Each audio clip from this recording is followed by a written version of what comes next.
Hello guys, in this video we will discuss Chomsky normal form and how to convert context-free grammar into Chomsky normal form और CFG into CNF। context-free grammar को CNF में convert करने के लिए सबसे पहले हम लोग देखते हैं Chomsky normal form होता क्या है। किसी भी context-free grammar में जो भी प्रोडक्शंस दिए गए हैं, यदि उस प्रोडक्शंस के लेफ्ट साइड में कोई नॉन टर्मिनल हो और ये राइट साइड में किसी टर्मिनल को प्रोड्यूस करता हो तो ये चॉम्स्की नॉर्मल फॉर्म का मेंबर होगा। इसी तरह से यदि कोई नॉन टर्मिनल किसी दो नॉन टर्मिनल को प्रोड्यूस करता हो तो ये भी मेरा चॉम्स्की नॉर्मल फॉर्म का पार्ट होगा। यदि स्टार्ट सिंबल में नल हो तो ये भी मेरा चॉम्स्की नॉर्मल फॉर्म का पार्ट होगा।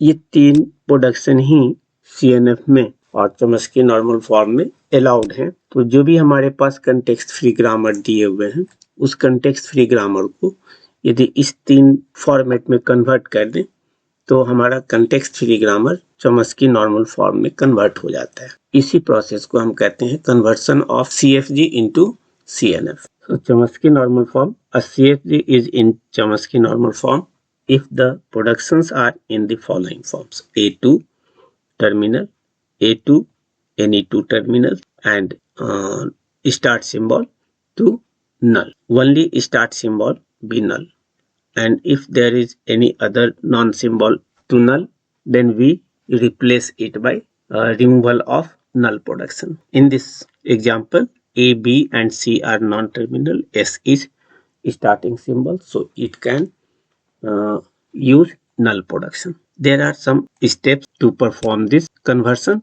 and the algorithm to convert CFG to Chomsky normal form. Step number 1. First, if the start symbol S occurs in the right hand side, create a new start symbol S0 and add a new production S0 to S. यदि हमारा कोई production इस तरह का हो S2 ASB, तो इस case में हमारा स्टार्ट सिंबल चूंकि राइट हैंड साइड में है, इसलिए इस स्टार्ट सिंबल को हम एक नए स्टेट S0 से स्टार्ट करेंगे। इस S को हम इसके राइट साइड में रख देंगे। इस नए प्रोडक्शंस को हम अपने दिए हुए प्रोडक्शंस में ऐड कर देंगे।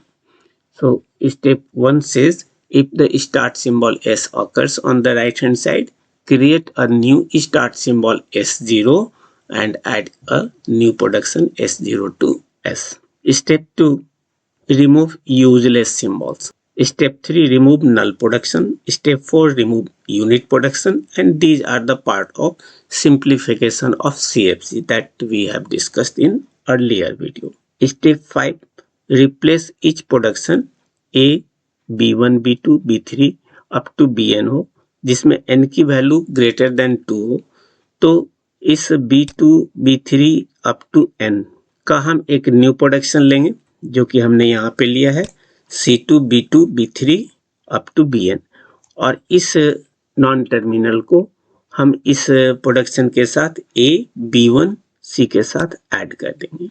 तो इस तरह से इस तरह के जितने भी प्रोडक्शंस हैं जिसमें n की वैल्यू 2 हो उनको हम इस फॉर्मेट में कन्वर्ट कर देंगे और एक new production C2, B2, B3, Bn की तरह ऐड कर देंगे। Repeat this step for all productions having more than 2 symbols on the right hand side. जब भी हमारे पास किसी प्रोडक्शन के राइट साइड में 2 से अधिक नॉन टर्मिनल हो तो वैसे प्रोडक्शन को इस फॉर्मेट से हम और इस तरह से कन्वर्ट करते हैं। Next step 6, if the right hand side of any product is in the form of A2 terminal and non-terminal, where A is a terminal and A and B are non-terminal, then the production is replaced by A2XB, where X2A is a new production, और इस नए production को हम इसके साथ add कर देंगे। Repeat this step for every production which is in the form of A2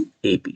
step 5 और स्टेप 6 इसलिए यूज करते हैं कि हमारा जो भी कंटेक्स्ट फ्री ग्रामर है उस कंटेक्स्ट फ्री ग्रामर को हम चॉम्स्की नॉर्मल फॉर्म के रूल पर कन्वर्ट कर पाए। चॉम्स्की नॉर्मल फॉर्म कहता है कि लेफ्ट साइड में नॉन टर्मिनल एक नॉन टर्मिनल होगा, राइट साइड में एक टर्मिनल हो सकता है, या लेफ्ट में 1 non terminal and right side में 2 नॉन टर्मिनल हो सकते हैं।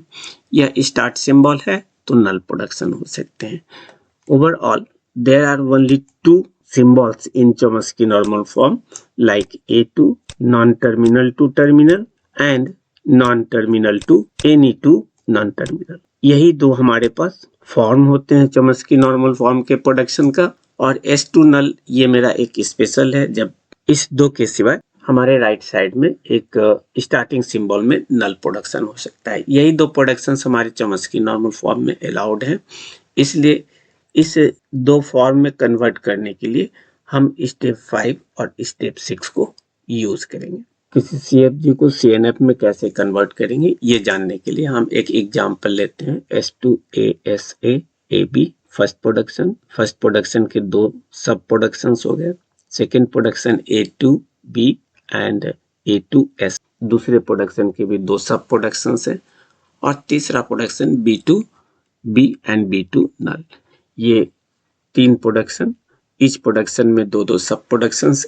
चूंकि यहाँ पर हम स्टेप 1 को फॉलो करें तो राइट हैंड साइड में S है। यदि राइट हैंड साइड में S है तो हमें एक न्यू स्टेट S0 को इंट्रोड्यूस करते हैं और S0 टू S एक नए प्रोडक्शन को इस प्रोडक्शन के साथ ऐड कर देंगे।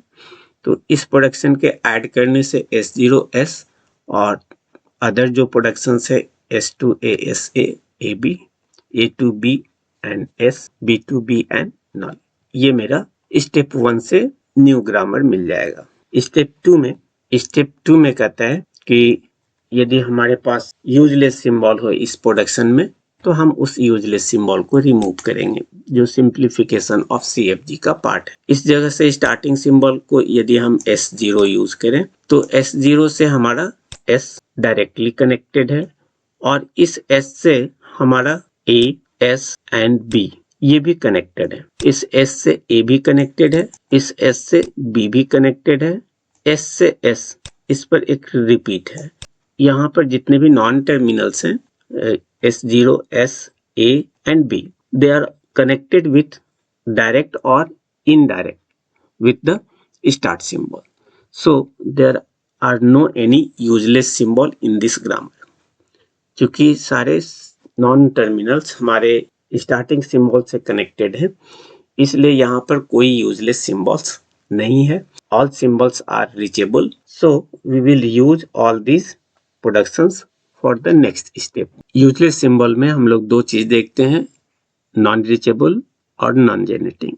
यहाँ सारे सिंबल्स रीचेबल हैं और ईच नॉन टर्मिनल के कोई ना कोई प्रोडक्शंस दिए हुए हैं, इसलिए सारे हमारे जनरेटिंग सिंबल्स हैं। इसलिए इसमें कोई यूजलेस सिंबल ना होने की वजह से हमारा जो स्टेप 1 का ग्रामर है वही ग्रामर हम स्टेप 3 में यूज करेंगे। स्टेप 3 में सिंप्लीफिकेशन के दूसरे पार्ट को हम लोग रिमूव करेंगे, रिमूव द नल प्रोडक्शंस। ऊपर जो भी प्रोडक्शंस दिए गए उस प्रोडक्शंस में यदि हम नल को देखें तो B में एक प्लेस पर हमारा नल प्रोडक्शन है, B2 नल। सिंप्लीफिकेशन के दूसरे पार्ट को हम यूज करें तो रिमूव द नल प्रोडक्शंस। इस पूरे प्रोडक्शंस में हम यदि नल को चेक करें तो सिर्फ एक वेरिएबल है जिसमें नल प्रोडक्शंस है और वो वेरिएबल हमारा B है, B2 नल। डायरेक्टली हमारा B हमारा नल प्रोडक्शन है, लेकिन इस B के वैल्यू को यदि हम A में रखें इस थर्ड प्रोडक्शन में तो A भी मेरा नलेबल होगा, A इनडायरेक्टली नलेबल है। So there are two different symbols for null variable. So nullable variables are B2 A। 1 by 1 each null variable को हम रिमूव करेंगे जैसा कि हम लोग प्रीवियस वीडियो में देखा था। आफ्टर रिमूविंग B2 नल, इस स्टेप 1 के ग्रामर में यदि B2 नल को हम रिप्लेस करें तो first production as it is होगा। S2AS का फर्स्ट पार्ट हमारा वही रहेगा, लेकिन सेकेंड पार्ट में हमारा B है। तो सबसे पहले तो हम इस प्रोडक्शंस को ऐड करते हैं और इस B को यदि नल से हम रिप्लेस कर दें तो सिंपली हमारे पास टर्मिनल A मिलेगा जो हमने यहाँ पे ऐड कर लिया। अगेन B2 नल को यदि हम इस प्रोडक्शन में रखें तो B और S तो हमारा एज इट इज होगा, लेकिन इस बी की को नल से रिप्लेस करने से एक नया प्रोडक्शन A2 नल ऐड होगा और यहाँ से हम इस नल को रिप्लेस कर देंगे तो हमारे पास B2B होगी। इस B2 नल को रिमूव करने से एक न्यू नल प्रोडक्शन मिल गया A2 नल, जिसको कि हमने यहाँ पे दिखाया है। A2 नल को यदि हम रिमूव करें तो अब इस ग्रामर में जिस प्लेस पर भी A है उसको नल से रिप्लेस करेंगे। S0S के राइट हैंड साइड में कहीं भी A नहीं है, एज इट इज कॉपी करेंगे।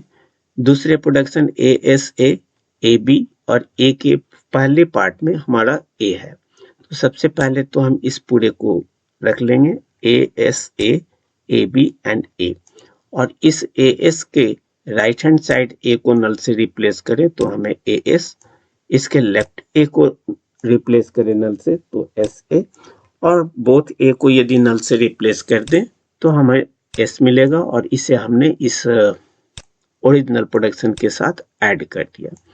तो यहाँ पर A के जितने भी सिंबल्स राइट साइड में थे वे नल पे रिप्लेस हो गए। तीसरे प्रोडक्शन में कहीं भी हमारा राइट हैंड साइड में A नहीं है, इसलिए A के सिर्फ इस नल को यहाँ से रिमूव कर देंगे। और लास्ट प्रोडक्शन में भी हमारे पास राइट हैंड साइड में कोई A नहीं है। तो after removing A null from this grammar we get new grammar, that is S0 to S and S to ASA, AB, AS, SA, S and ABS। Step 3 के बाद हम लोग unit production को रिमूव करेंगे। Simplification का ये third part है। Step 3 से जो हमें ग्रामर मिला वो ये दिया हुआ है। इस दिए हुए ग्रामर में हम चेक करें तो हमारे पास कई यूनिट प्रोडक्शन है, S0 to S, S to S, A to B, A to S। तो इस तरह के ये कई यूनिट प्रोडक्शन से इस सारे यूनिट प्रोडक्शन को 1 by 1 हम लोग रिमूव करेंगे। सबसे पहले हम रिमूव करते हैं S to S, यानी इस सेकेंड प्रोडक्शन में इस S to S को हम रिमूव करते हैं। तो first production S0 to S, और चूंकि इस S का production ASA, AB, AAS and SA है, यदि इस S को हम इससे रिप्लेस करें तो सेम सिंबल 2 टाइम्स रिपीट होंगे, लेकिन हम लोग सिर्फ 1 टाइम सेम प्रोडक्शंस को रख सकते हैं, इसलिए इस S के इस प्रोडक्शन से रिप्लेस करने पर हमें सेम चीज मिलेगा, सिर्फ यहाँ से S हट जाएगा। तो इस तरह से हमारा S का रिप्लेसमेंट होगा और कहीं पे हमें कोई रिप्लेसमेंट की जरूरत नहीं होगी। अब इस नए प्रोडक्शंस में हम चेक करेंगे और कौन सा यूनिट प्रोडक्शन है। तो इस जगह पर हम जैसा देख रहे हैं कि S0 to S मेरा यूनिट प्रोडक्शन है, तो इसे हम रिप्लेस करते हैं और S का जो न्यू वैल्यू है वो हमारा इस जगह पे दिया हुआ है। इस वैल्यू को यदि इस S से रिप्लेस कर दे तो हमारा नया प्रोडक्शन S0 का मिल जाएगा। S ऑलरेडी अवेलेबल से, अदर जो भी प्रोडक्शन है वो एज इट इज होंगे। S0 to S को रिप्लेस करने पर हमारा न्यू प्रोडक्शन ये मिल गया। इस नए प्रोडक्शंस को मैं अब A to B, ये मेरा नेक्स्ट यूनिट प्रोडक्शन है, इस प्रोडक्शन को यदि रिमूव करें तो B की जो वैल्यू है, B की वैल्यू B to B, इस B को हम इस जगह पर रिप्लेस कर दें। तो इस तरह से हमारा A to B unit production भी रिमूव होगा। और अब इस नए प्रोडक्शन से नेक्स्ट यूनिट प्रोडक्शन जो कि A to S है, इसको रिमूव करेंगे। तो A to S में S की वैल्यू हमारा दिया हुआ है, ये जो सेम है। इस S की वैल्यू को यदि इस S की जगह पे हम रिप्लेस कर दें तो नया प्रोडक्शन हमारे पास ये मिल जाएगा। और इस तरह से हमारे पास जो भी प्रोडक्शंस है उसमें सिंप्लीफिकेशन ऑफ CFG के रूल के अकॉर्डिंग हमने यूजलेस सिंबल्स, नल सिंबल्स और यूनिट प्रोडक्शंस, इस तीनों तरह के सिंबल्स को हमने रिमूव कर दिया। सिंप्लीफिकेशन के बाद नेक्स्ट पार्ट हम लोग देखते हैं कि हमारा जो प्रोडक्शंस मिला है वो प्रोडक्शंस स्टेप 4 से हमें जो ग्रामर मिला वो इस राइट साइड में हम दिखा रहे हैं, जिसमें सारे यूजलेस सिंबल्स, नल सिंबल्स और यूनिट प्रोडक्शंस को हम लोग रिमूव कर चुके हैं, यानी सिंप्लीफाइड CFG हमारा मिल चुका है। इस सिंप्लीफाइड CFG में अब हम चेक करेंगे कि ये प्रोडक्शंस चमस्की नॉर्मल फॉर्म के प्रोडक्शन के अकॉर्डिंग है या नहीं। तो यहाँ पर देखने से पता चल रहा है इस S0 के प्रोडक्शंस में ASA राइट हैंड साइड में 3 वेरिएबल्स है जो हमारे चमस्की नॉर्मल फॉर्म के अकॉर्डिंग नहीं है। यानी यहाँ पर ये भी चमस्की नॉर्मल फॉर्म में नहीं है, ये भी नहीं है, लेकिन ये है और ये भी हमारा चमस्की नॉर्मल फॉर्म के फॉर्म में है। तो S0 में इस दोनों को हमें रिप्लेस करना होगा। S के प्रोडक्शंस में ये चमस्की नॉर्मल में नहीं है, ये भी नहीं है, लेकिन ये 3 हमारे चमस्की नॉर्मल फॉर्म के रूल के अकॉर्डिंग है। इसमें ये भी हमारा चमस्की नॉर्मल फॉर्म में है, लेकिन ये नहीं है और ये भी नहीं है। ये सब हमारे चमस्की नॉर्मल फॉर्म के अकॉर्डिंग प्रोडक्शन है। तो जो भी हमारे पास इसमें स्टेप 5 को यदि यूज करें तो स्टेप 5 कहता है कि राइट हैंड साइड में मैक्सिमम 2 वेरिएबल हमारा अलाउड होगा। तो 2 से अधिक वाले जितने भी प्रोडक्शंस हैं उस प्रोडक्शंस को यहाँ पे हम मार्क करें तो S0 में ASA, S में हमारा ASA और A में ASA, ये 3 प्रोडक्शंस में 2 से अधिक सिंबल्स राइट हैंड साइड में दिए हुए हैं। इसी को S0 to ASA, S to ASA and A to ASA जो कि चमस्की नॉर्मल फॉर्म के रूल को वायलेट्स करता है। इस तीनों को हम रिमूव करेंगे। रिमूव करने का तरीका है इसमें से किसी दो नॉन टर्मिनल को एक नए नॉन टर्मिनल से रिप्लेस कर देंगे। हम AS को किसी नए टर्मिनल से रिप्लेस कर सकते हैं या SA को नए टर्मिनल से रिप्लेस कर सकते हैं। यदि हम AS को एक नए नॉन टर्मिनल M2 AS से रिप्लेस करें तो इस प्रोडक्शन में इस AS के जगह पे हम लिख सकते हैं M और इससे हमको मिल जाएगा MA। अदर जो भी प्रोडक्शंस हैं उसको हम एज इट इज कॉपी कर देंगे। दूसरे प्रोडक्शन में इस AS को यदि M से हम रिप्लेस कर दें तो ये हमारा MA हो जाएगा। अदर जो प्रोडक्शंस हैं उसको एज इट इज कॉपी करेंगे। तीसरे प्रोडक्शन में भी वही काम कर रहे हैं। इस AS के जगह पे M को रख दिया तो हमारा MA मिला और other productions as it is copy कर दिया। तो इस नए प्रोडक्शन के आने से हमारा ये रिप्लेस हो चुका। यहाँ पर हम देख रहे हैं कि एक यूनिट प्रोडक्शन भी है। जैसे A2 स्टेप 5 को यूज करने के बाद हमें जो नया ग्रामर मिला वो यहाँ पर दिया हुआ है। अब इस ग्रामर में अगेन हम चेक करेंगे कि चमस्की नॉर्मल का कौन सा रूल वायोलेट हो रहा है। ये मेरे 2 नॉन टर्मिनल हैं। ओके, यहाँ पर हमारा AB है जो चमस्की नॉर्मल फॉर्म से अलग है। ये भी ओके है। जो ओके है उसको हम टिक मार्क से दिखा रहे हैं और जो रूल को वायोलेट कर रहा है उसको अंडरलाइन कर। ये सब सही है।